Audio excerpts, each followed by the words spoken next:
Welcome to Wi-Fi Matters. I'm super excited about today's interview with a very special guest, Nick Loper from Side Hustle Nation. Nick started his podcast, Side Hustle Nation, in 2013.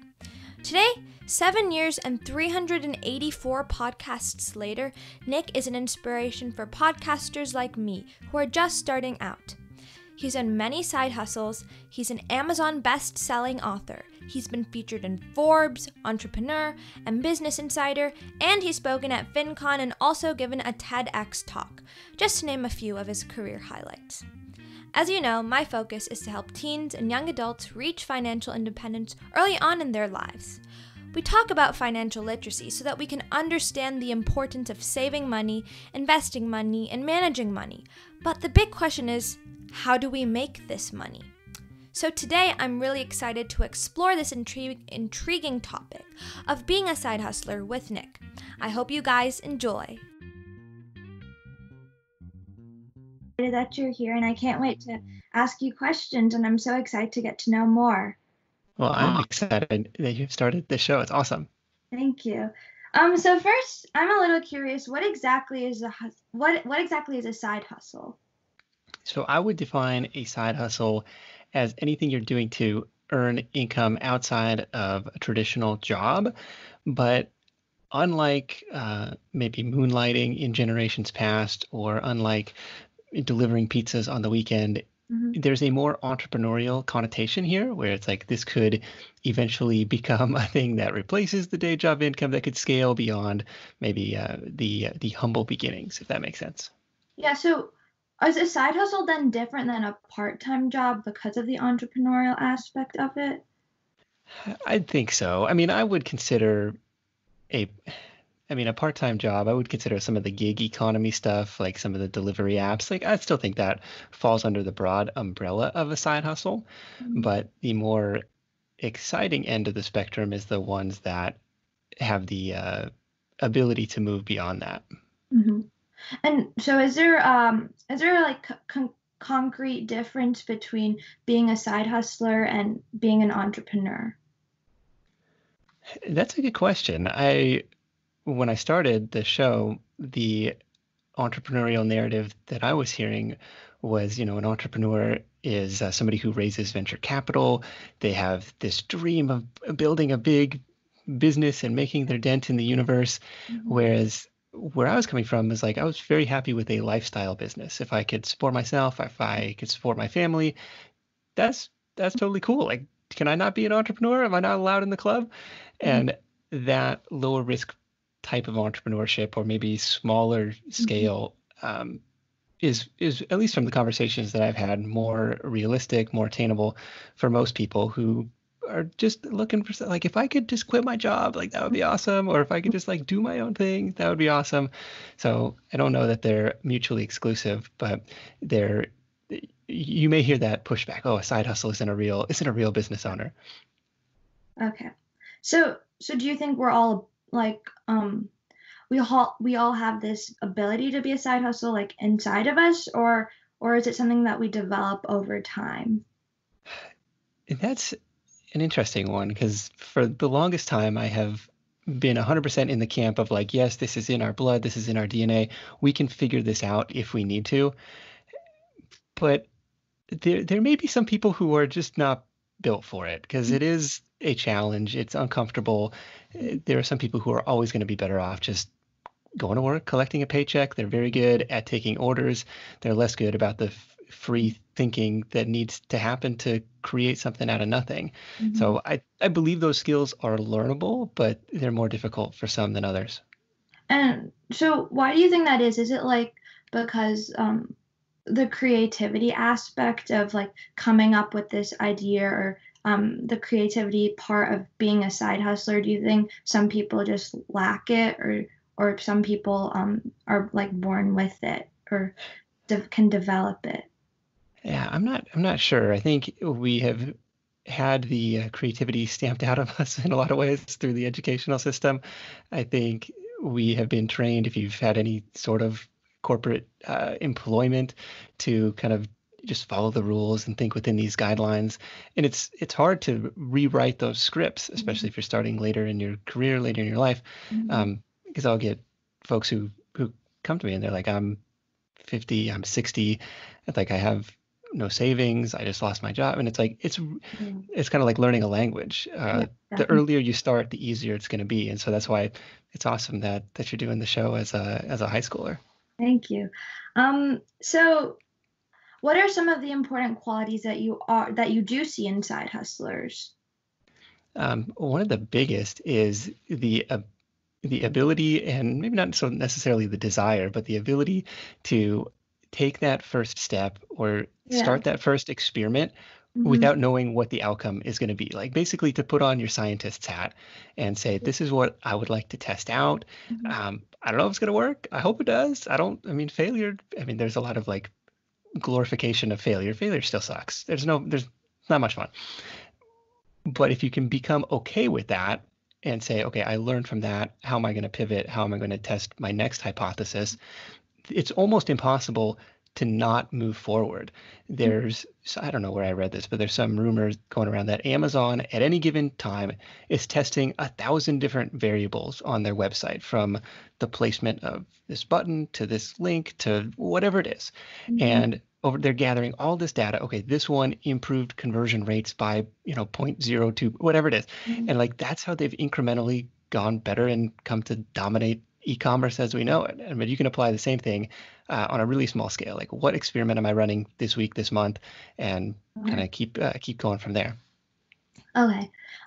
For me personally, and I think I can speak for like a lot of us teens, like, I don't know, taking the first step, and for everybody really, taking the first step can seem like really daunting. Like even doing this podcast for me, it's like a pretty daunting task, because I think we place like so much of a precedent on like failure, like you're saying. So how do you think like we can overcome that? Like not dismiss failure because it's a real thing, but try to like overcome it and take the first step, because you never know what the consequences of you doing that are, because they can be like really high, right? So how can we Right.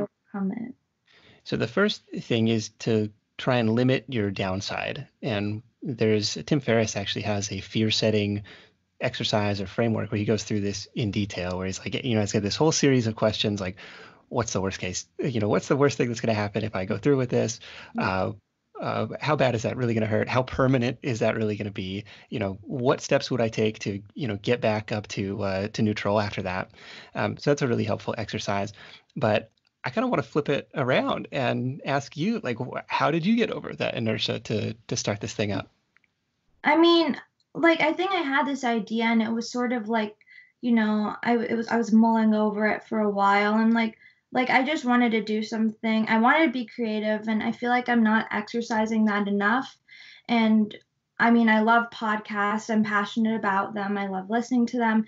And I was like, why not try it? And I mean, like there's a lot of hard work, and it's sometimes overwhelming, but I mean, I love it. So I think the reward is higher than anything that I can fail at. Like even if I like fail at this, do you understand? Right. Yeah. A friend of mine kind of put it in similar terms, where it's like the cost of failure is relatively low compared to the Yeah. outsized payoff if something hits. Where it's like I could try 20 different things and all have these like minor setbacks, but I just need one to hit and it erases all of that and then some. Yeah. Um, so I was listening to your TED talk, and you were talking about like the three C's. Could you like expand on that a little more?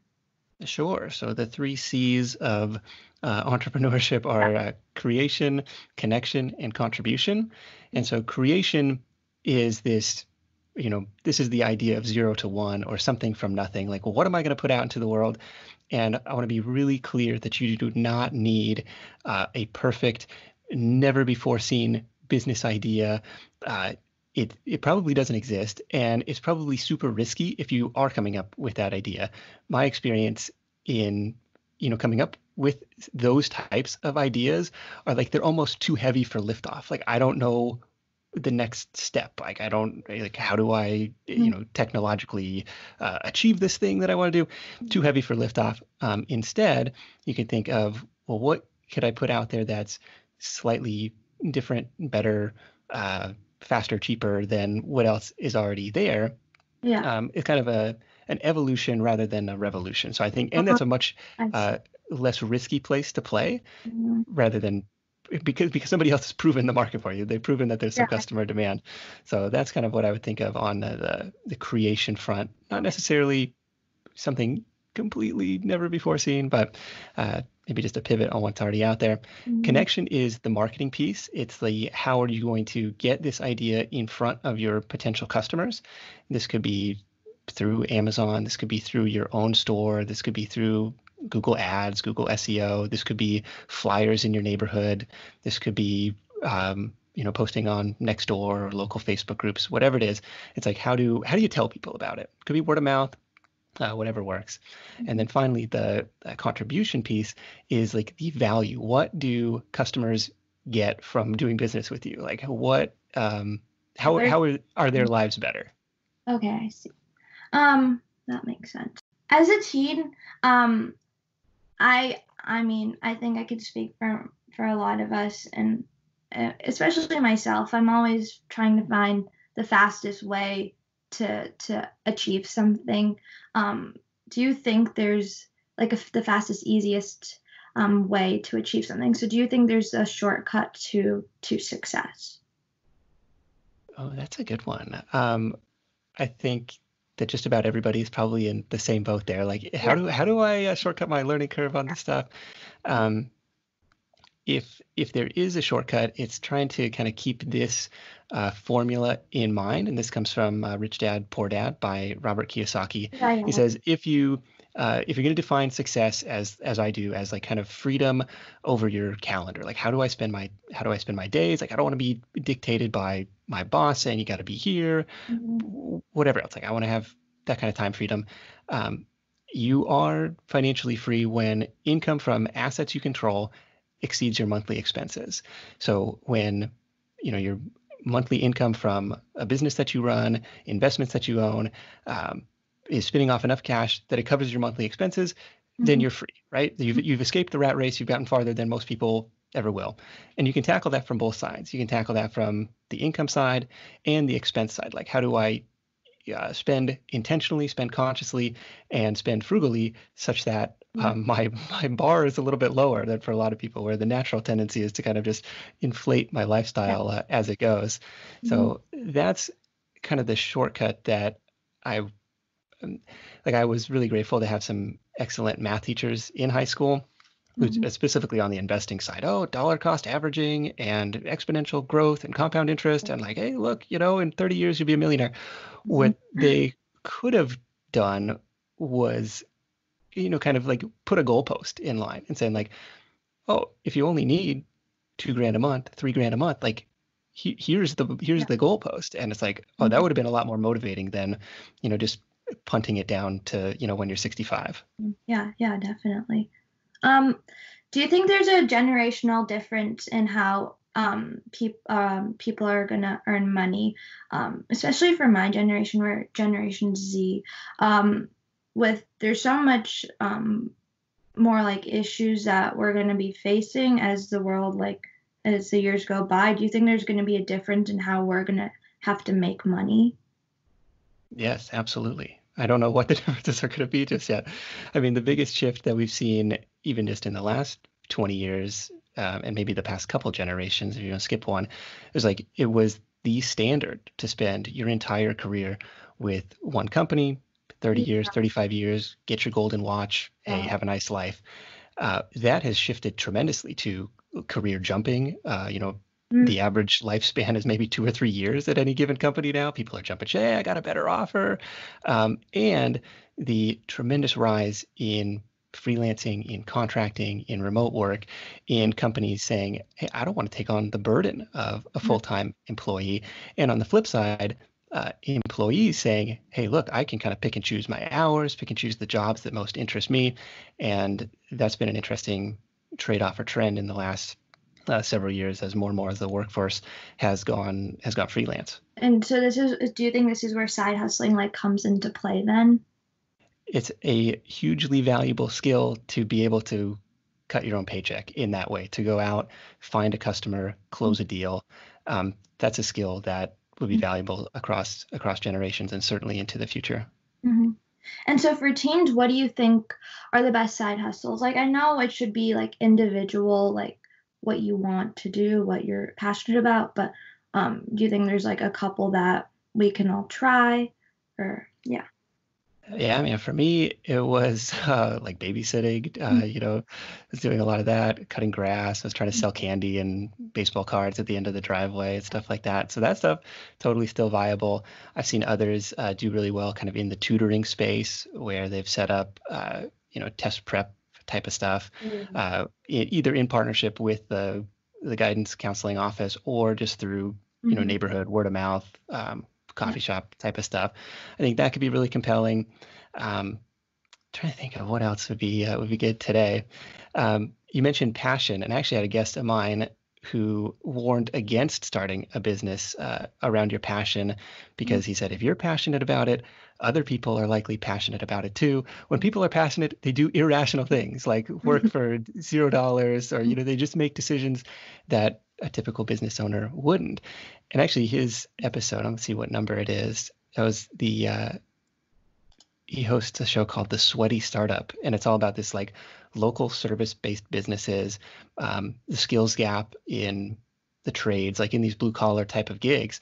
And he's like, these companies are making money hand over fist because they can, because there's only one or two players in town, and they're giving estimates that are 2 months out because they're swamped. There's nobody playing in that space right now. If you can bring a fresh perspective, bring these businesses into modern time where they are online, they're doing quotes over the internet, like anything to set yourself up as a differentiator would be awesome. That's 370. That's like the creativity aspect of it. I guess. Yeah. Yeah, that's 373 on the Side Hustle show, The Sweaty Startup. I love that one. Cool. And finally, what advice would you give to your 15-year-old self? Oh my gosh. I don't know if my 15-year-old self would listen. I wish I was half as smart now as I was back then. My 15-year-old self would, it's like none of this stuff even existed back then. So it's hard to say. The most important thing is that idea of getting started and understanding, like not overthinking it, making sure that you are okay with that taking action and understanding there's some like entrepreneurial physics at play where an object in motion tends to stay in motion. So that's probably the biggest thing. And that like you can figure this out, and maybe that's the second piece of advice is like you will always have hurdles and barriers and fires to put out. Yeah. But that's okay. Your whole life has prepared you for this point. You can figure it out. You have the world's information library at your fingertips. You can figure this out. Somebody has probably figured it out before you. There's a forum post. There's a YouTube video. There's something. It sucks in the moment, but you can figure it out. And that would be, that probably would have been helpful for some of these stressful times as a teen. Definitely. Thank you so much. That was great. Thank you so much for being on the podcast. I'm super grateful. Yeah. Thank you for having me. Thank you. So that's the end of the interview. It was really kind for Nick to do this interview, and I think I now have a better understanding of the mindset of a side hustler and how important it is to just take that very first step. For us teens, side hustling is a great way for us to improve our confidence, innovation, and also can be a way for us to earn some extra money. If you're interested and would like to know more, and maybe even start a side hustle, you definitely should go check out Nick's podcast at Side Hustle Nation. Thank you guys so much for listening, and don't forget to subscribe to our YouTube channel at Wi-Fi Matters. I can't wait to talk to you guys next time.